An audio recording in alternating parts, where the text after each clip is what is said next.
Mais uma vez, bom dia a todos. Vamos dar continuidade à nossa matéria da semana passada. Semana passada a gente falou sobre era napoleônica, sobre o governo de Napoleão Bonaparte, a fase do consulado e o império, né? São as duas etapas do governo de Napoleão Bonaparte. Você deve lembrar que Napoleão Bonaparte deu um golpe de Estado, ele dissolveu o diretório. Ele então institui o consulado, onde ele mais dois outros políticos governariam então a França, mas ele acaba então se tornando um verdadeiro ditador. Ele era considerado pela burguesia o homem forte que colocaria ordem na casa.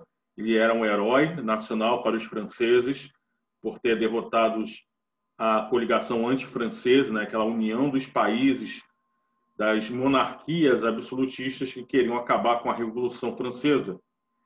Então, ele se torna cônsul vitalício, ele dividiu o poder com mais dois, aí ele passa a ser o único cônsul, e já que cônsul vitalício só sai depois de morto, né, ele ia deixar, então, o cargo de cônsul para um eventual filho, ele decide, então, se tornar imperador, faz uma consulta popular, pergunta ao povo francês se queria que ele fosse o seu imperador. Os franceses aceitam de muito bom grado. Era uma forma até de ele fazer frente de monarquias, de se dar legitimidade ao seu governo e também evitar que os Bourbon pudessem voltar ao poder na França. Então, só que aí nós vimos que ele bota fogo na Europa, ele influencia drasticamente a Europa, ele depõe vários governos absolutistas, tira do poder vários reis. Ele, ao mesmo tempo que ele era um imperador muito autoritário, ele também era filho da Revolução Francesa, ele acaba levando para esses países que ele começa a ocupar na Europa, ele passa a levar os valores liberais da Revolução Francesa. Ele institui também, nos lugares onde ele domina, o direito, o Código Civil, né? Que nosso Código Civil hoje, nosso conjunto de leis, é inspirado também no conjunto de leis do Napoleão Bonaparte. Depois que ele é derrotado duas vezes, após a Batalha de Leipzig, após a sua derrota fragorosa na Rússia, ele é derrotado em Leipzig, é exilado em Santa Helena, depois ele volta para um governo rápido de apenas 100 dias, é finalmente definitivamente derrotado na Batalha de Waterloo, na Bélgica, e então ele é exilado definitivamente na ilha de Elba, onde passa seus últimos dias. Então, o que aconteceu com a Europa depois que ele é derrotado, né? A Europa está uma bagunça, né? Os valores liberais da Revolução Francesa estão espalhados. Ele influenciou até mesmo a história da América. Você deve lembrar que, se a gente for enumerar aqui a vinda da família real portuguesa para o Brasil, é a influência direta dele. A independência da América Espanhola também é influência dele, porque se você pensa que ele, quando prendeu o rei Fernando VII da Espanha, ele abriu então uma brecha, abriu oportunidade para que aquela elite crioula, no caso aqui quando eu falo elite crioula, são os brancos ricos da América Hispânica, nascidos na América, tá? Não são os altos funcionários, vice-reis, governadores, juízes, nascidos na Espanha, que governavam as colônias, não. Havia uma elite de ricos fazendeiros, ricos proprietários de terra, de ricos comerciantes, que eram muito ressentidos com a impossibilidade de crescer dentro da colônia, porque os melhores cargos eram destinados aos espanhóis. E nisso aí, então, abre um vácuo, né, de autoridade nas colônias.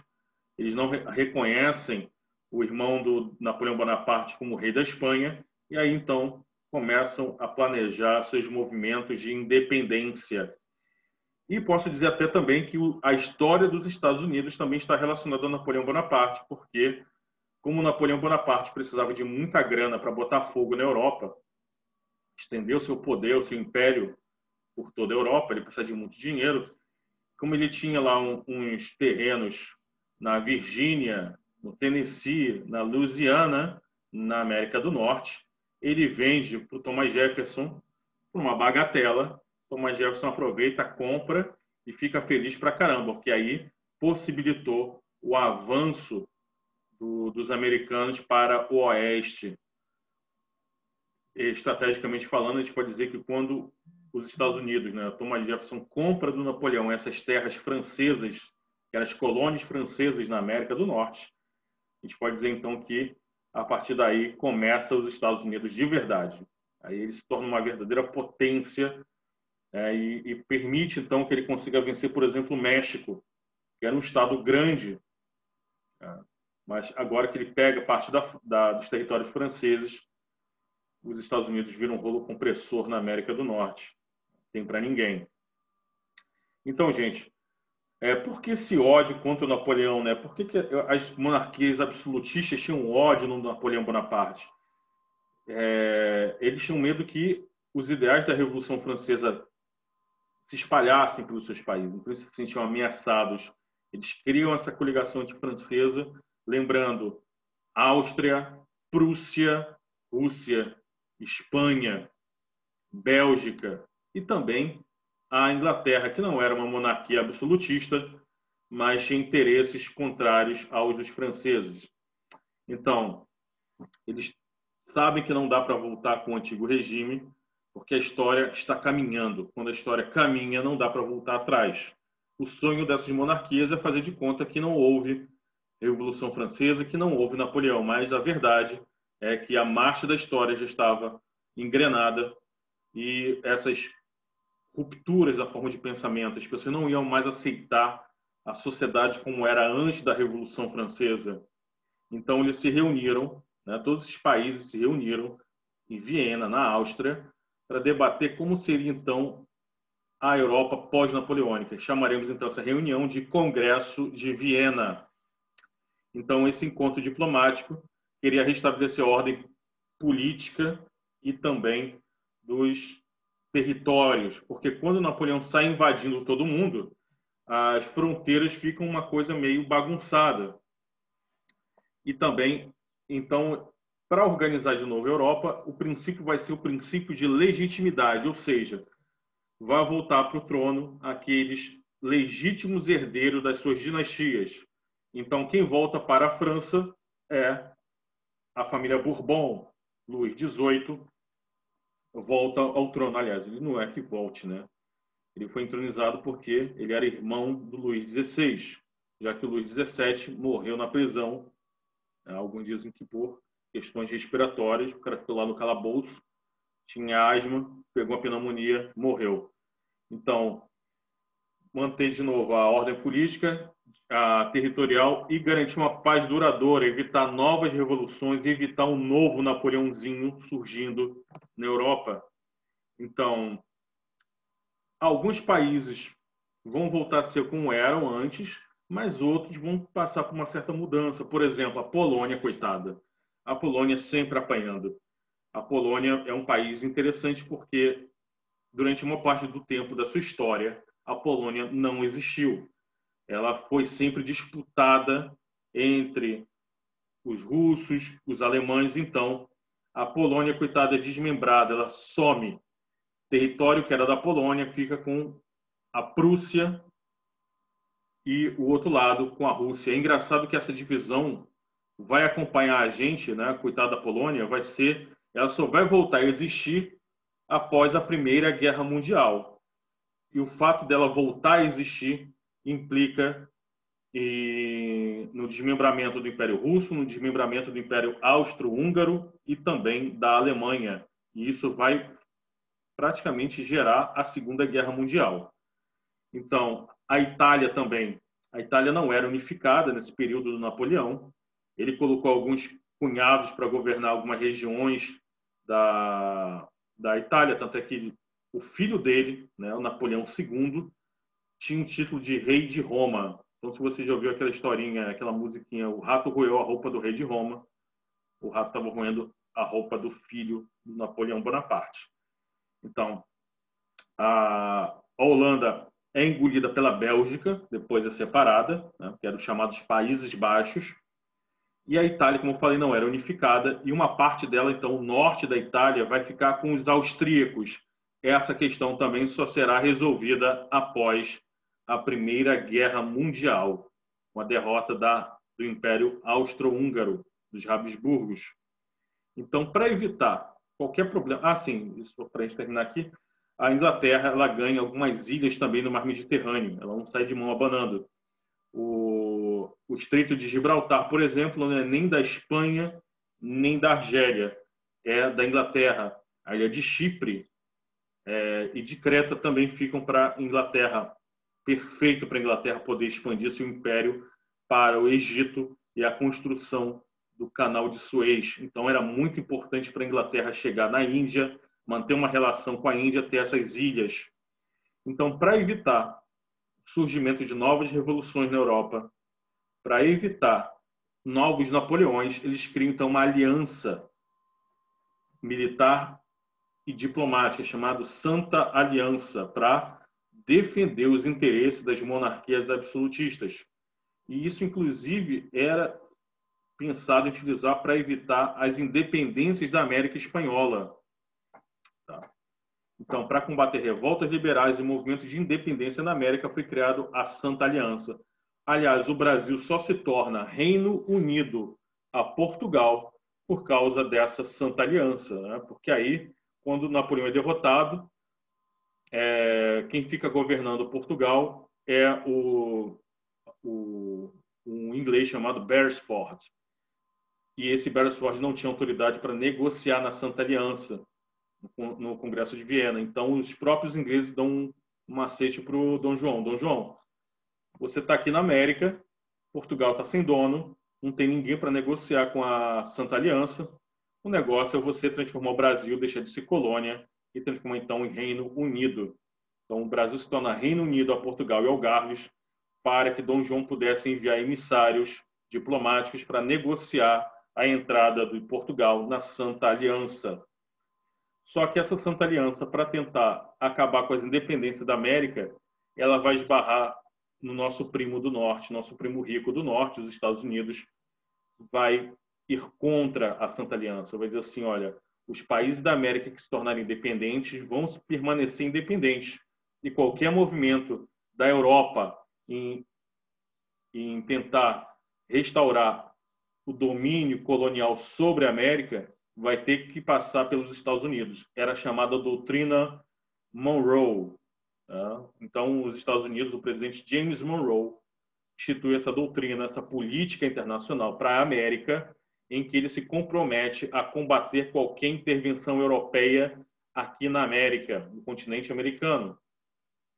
Isso inclui Portugal e inclui também as ex-colônias espanholas. E isso é uma coisa interessante, né? Que é aquilo que a gente chama no livro de história de a América para os americanos, né? E sempre tem um duplo sentido nisso aí. O oficial é de que os Estados Unidos iriam garantir a liberdade, a independência dos novos países da América. Por outro lado, na verdade, significava que a influência imperialista europeia estava sendo substituída pela influência imperialista dos Yankees, dos gringos, dos estadunidenses. Então, e a própria Inglaterra, que fazia parte da Santa Aliança também, ela era favorável à independência dos países na América, porque aí países independentes não tem mais um monopólio comercial colonial. Então, a Inglaterra poderia vender suas tralhas manufaturadas diretamente para esses países, sem ter que ter suas metrópoles como intermediários. Então, gente, vamos falar rapidinho para a gente terminar o assunto sobre o que aconteceu com a França de 1815, com a derrota de Napoleão, a 1830. Volta a monarquia dos Bourbon. Os Bourbon voltam ao poder na figura do Luís XVIII. Mas como a história já tinha caminhado, ela não regride, a sociedade francesa não ia aceitar novamente o absolutismo monárquico. Então, o que foi instituído foi uma monarquia mais ou menos nos moldes da Inglaterra, uma monarquia constitucional. Foi aprovada, então, uma nova carta constitucional substituindo aquele código napoleônico. Essa seria, então, uma monarquia constitucional baseada, então, na divisão dos poderes. O rei seria o poder executivo, e o parlamento francês seria, então, o poder legislativo. E teria voto censitário, não voto universal. Então, o voto censitário é quando você só pode votar e ser votado, você só pode se candidatar à representação no parlamento quando você tem uma certa renda. Então, quer dizer, isso só favorecia os burgueses, né? Só os burgueses poderiam, então, votar e ser votados. E a Câmara, né, dos Deputados seria dividida em duas câmaras. No modo inglês, seria a Câmara dos Pares, seria a Câmara dos Nobres, indicados pelo rei, com assento vitalício e hereditário, mais ou menos como a Câmara dos Lordes. E a Câmara dos Deputados, que seria, então, esses deputados eleitos por voto, membros da burguesia. E surge, então, uma efervescência política, começam a surgir vários partidos políticos dentro da Inglaterra, não partidos como a gente conhece hoje, mas assim correntes políticas.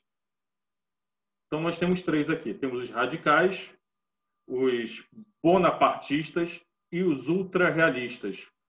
Os radicais eram aqui os descendentes dos jacobinos, queriam maior participação do povo na política, defendiam então os valores da Revolução Francesa, os ideais de liberdade e igualdade.